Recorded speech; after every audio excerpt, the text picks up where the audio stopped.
those ones are the worst. Those ones, they already know who, I won't even vote because Nigeria, they already know who will win. So I don't want to waste my vote. Like, I dislike those kind of people.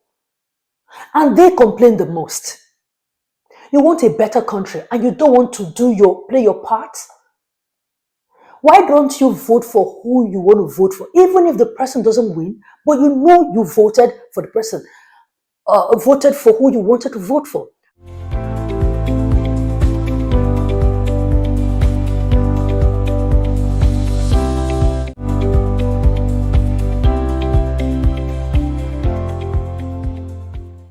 So I recently read that the Senate is proposing a 6 months jail term or a fine of 100,000 naira for Nigerian who is eligible to vote but refuses to vote.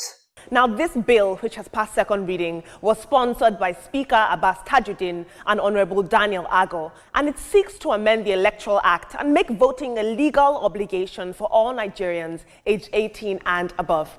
Now, according to the bill, any eligible citizen who refuses to vote in national or state elections without a valid reason will be guilty of an offense.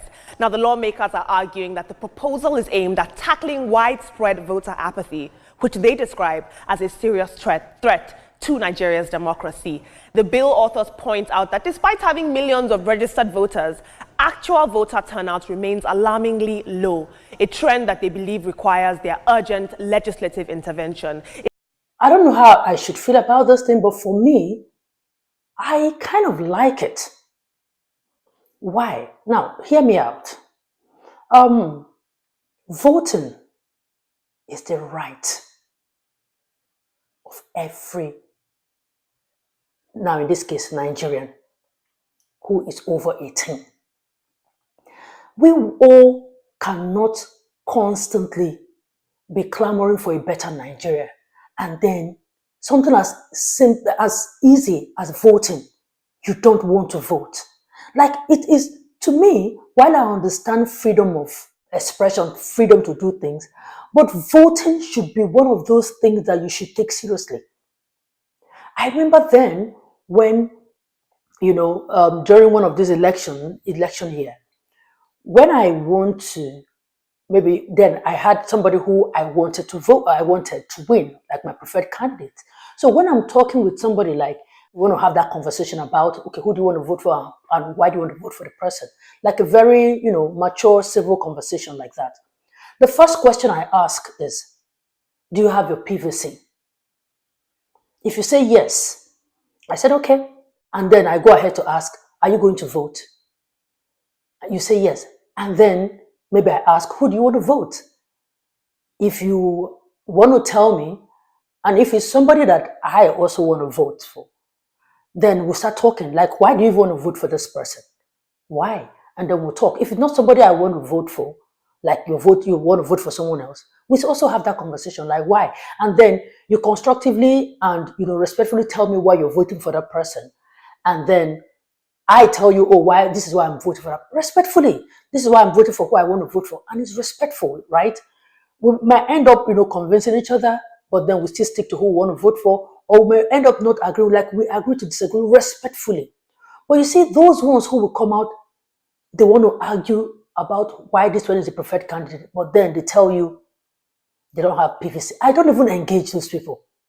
Or those who will tell you, I have PVC, but I'm not going to, they already know who. Those ones are the worst. Those ones, they already know who. I won't even vote because Nigeria, they already know who will win. So I don't want to waste my vote. Like, I dislike those kind of people. And they complain the most. You want a better country and you don't want to play your part? Why don't you vote for who you want to vote for? Even if the person doesn't win, but you know you voted for the person, voted for who you wanted to vote for. And then, if the person you voted for eventually wins, when the person does not do right by Nigerians, when you are condemning that person, you're condemning in strong terms because I voted for you. So I will call you out because my one vote, I casted that vote for you. So you are confident enough to vote, to reprimand that person or condemn that person's policies because you voted for the person. You have a say. If you didn't vote, I feel like if you didn't vote and you could vote, you're eligible to vote and you didn't vote, I just feel like you don't have a say. I feel you don't have a say. Call me, say whatever you want to say. You don't have a say. If you don't vote as a Nigerian, you don't have a say. So that's why I like this bill.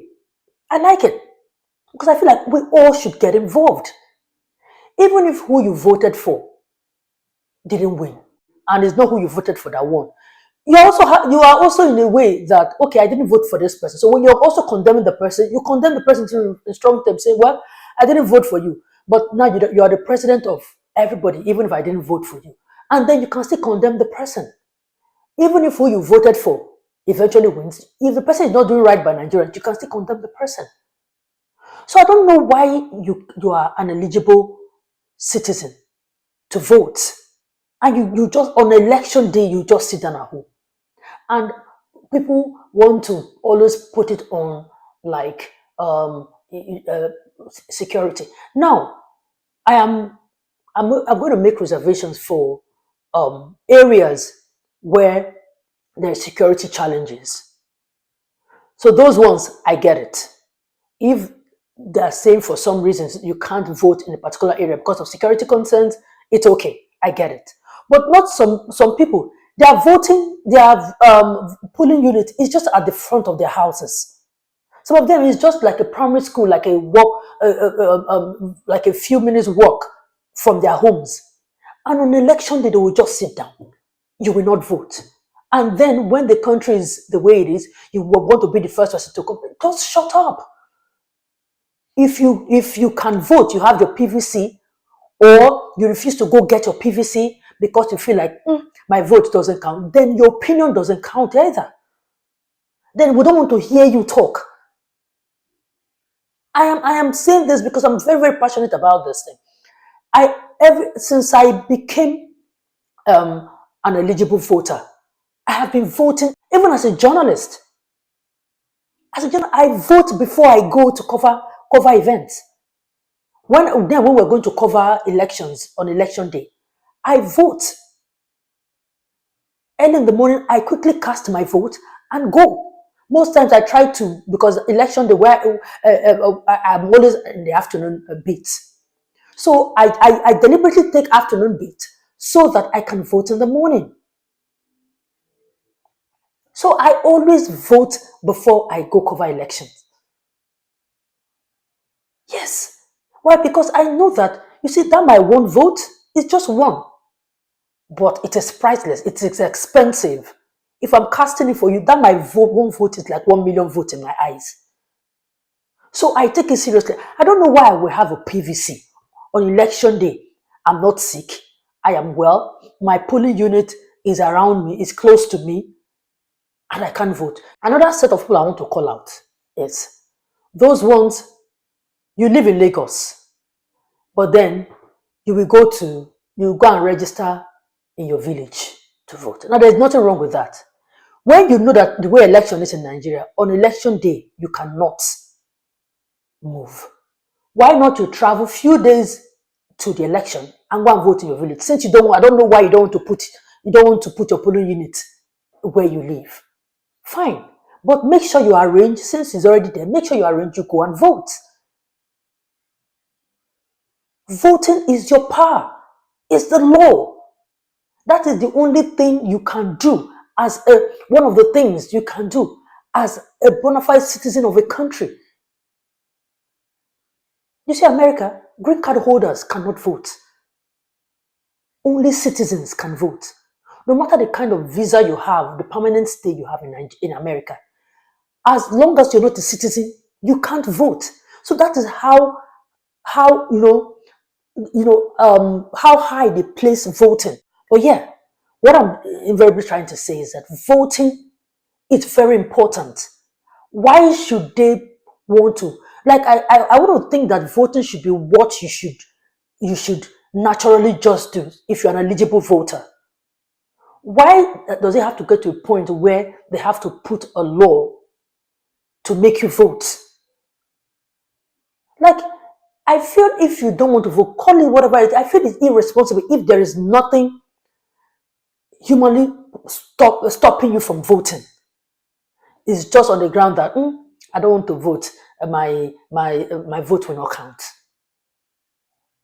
And you see, there are also people like maybe you registered your polling unit is here, and you registered here because you were living here. Maybe 4 years later, you're no longer living there. There is also a window period before election. There's a window period that INEC gives to people to transfer their voting centers. There's also a window period INEC, because INEC, as we know, we might not like them, but there are things that they do. But because we don't trust them anymore, people don't open their minds and their hearts or their eyes to what they do. Close to election period, they give you time for new voters to register, because I mean there are people who were not 18 4 years ago. They are 18 now, so they should register to vote, right? There are also people who may not have been in the country out of the time they were registering, but they're in the country now. There are different things that would have made people not to have registered to vote, maybe at the last election, but now they're in the country. So they always give room for people. If you have changed address, you want to move your polling unit to closer to where you are, because on election day, people don't move. Your voting unit cannot be in Ajangbadi and you are living in Surulere, or you are living in Aja. How are you going to move to Ajangbadi to go and vote? Your voting unit, polling unit cannot be in Oregun, in Ikeja, and then you are living in VI. How do you move on that day? Your voting unit cannot be, polling unit cannot be in my 2, and then you are living in Aja. Like, you cannot move. So when it's time for election, when INEC is calling for people to move their polling units, go and do that so that you can vote. Bring your polling unit to somewhere that is close to you so that you can just walk out and vote. Now, for me, where I was when I registered to vote, I moved. First of all, I re-registered when I got to Lagos, because then I was voting in Delta before. Then when we were voting, then it wasn't even with a PVC then. So when I moved to Lagos, then when they were now introducing the PVC, era, I think the PVC era was 2011. Yes, so that was when I registered to have the PVC and everything. But I think the PVC came, we started using it first, I think 2015. Yeah. But anyway, I registered. Then I was living with my uncle in Oregon. I registered. And that is where my polling unit is, just at the front of the house there. Every year, that every 4 years, that's where we vote. Just step out of the house there and I vote. So when I moved out of my uncle's house, I moved to Ogba. So you know what I do? Every year, I could have just moved my polling unit to somewhere in Ogba. But I said, okay, Ogba to Oregon is not that far. So what I do, every election year, a day before, I go to my uncle's house to sleep so that I can vote in the morning, because there is no movement like that in the morning. You can't move. Though I can actually move, maybe because I'm a journalist with my ID card and all of that, but I just don't want all those many drama. So a night before, I will just go to Oregon. In the morning, I will vote. In the afternoon, I go to work to cover election. So that's what I'm saying. That's because I want to vote. I would have just sat down in my house. What is the stress? Nigeria say they already know who will win. That line that everybody uses. But no, I always take pride in being in the fact that I voted. Because when people are talking that Nigeria, how do you even want to talk when you didn't vote and you could vote? So all I'm saying is that it is the civic responsibility of everyone eligible to vote. Once you are 18, you should be able to vote, unless there are other things stopping you, like ill health or security challenges in the area. But if there is nothing on election day, you're just sitting down, like, you're wrong. You're so wrong. You're so wrong. So, yes, as much as people say voting, it should be choice. If I want to vote, I should be able to vote. If I don't want to vote, I don't want to vote. No. Like, they should actually criminalize it. People should vote. There is a way we will come out en masse to vote. Rigging becomes impossible. There is a way people will come out to vote. You can't rig. That's why you see that 2015 election of Buhari. That year alone, I know that people came out to vote Buhari. So there was no way PDP could rig. There was a massive support for Buhari. So even if President Jonathan didn't want to get into that, but the odds were already against them. A lot had already gone wrong. So when people massively come out to vote, rigging becomes almost impossible. So that's what they are saying. We as citizens, we can help in reducing rigging of election. If we all come out to vote, people can't do jack. It's when people are not coming out, there is voter apathy by virtue of anything that happens, even if it's the fault of the electoral body or it's the fault of the people. Once there's voter apathy, anything can happen. Anything can happen. So yeah, you see this bill? I like it. I want it passed. Say whatever you want to say, that it should be people's choice. Choice if there is something as in humanly possible why you cannot vote. Not because you're just sitting in the house without any reason. That is not, it's even like morally, somebody shouldn't even force you to vote. Like it's something, there's a way voting, makes you responsible for the growth of the country. Now I know that some people will sit down and say, "Oh, they vote and I don't vote." How many change? You don't vote. You've played your part. You've played your part. And then you can speak and say, "Yes, I voted for this government. This government is not doing well," and you will speak truth to power, because as a voter, you will speak truth to power. Not when you didn't vote, you sat in your house. If you want to talk, people will give me, because you don't have a voice because you didn't vote. That's the way I say it. So yeah, I like it. I don't know about you. What do you think about the bill?